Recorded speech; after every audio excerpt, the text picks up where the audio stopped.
ابھی کے کویشچن لیتے ہیں، ایک بھائی نے کہا کہ جماعت میں جب ہم امام کے پیچھے نماز پڑھ رہے ہوں تو کیا ہمیں الحمد پڑھنی ہوگی؟ خصوصاً کہتے ہیں فجر میں لوگ کہتے ہیں کہ پڑھنی ہے، ضروری ہے۔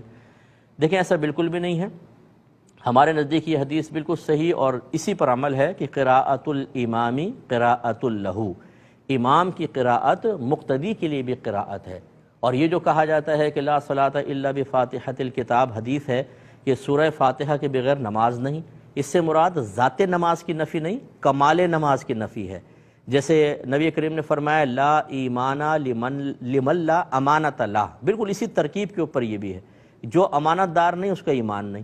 لیکن کوئی بھی اس کا قائل نہیں کہ کوئی خیانت کرے گا تو کافر ہو جائے گا، اس کا مطلب یہ ہے کہ اس کا ایمان کامل نہیں۔ اسی طرح یہاں نماز کامل نہیں، اسی لیے ہم یہ کہتے ہیں کہ سورہ اور یہ اب یہ فرق دیکھ لیجئے اس میں، یہ جو حدیث ہے کہ لا صلاۃ الا بفاتحۃ الکتاب، یہ امام کے لیے ہے یا منفرد اکیلے نماز پڑھنے والے کے لیے ہے، اور جماعت کے لیے یہ ہے قراءۃ الامامی قراءۃ لہ۔ اس کا مطلب ہر چیز اپنی جگہ سیٹ ہو گئی۔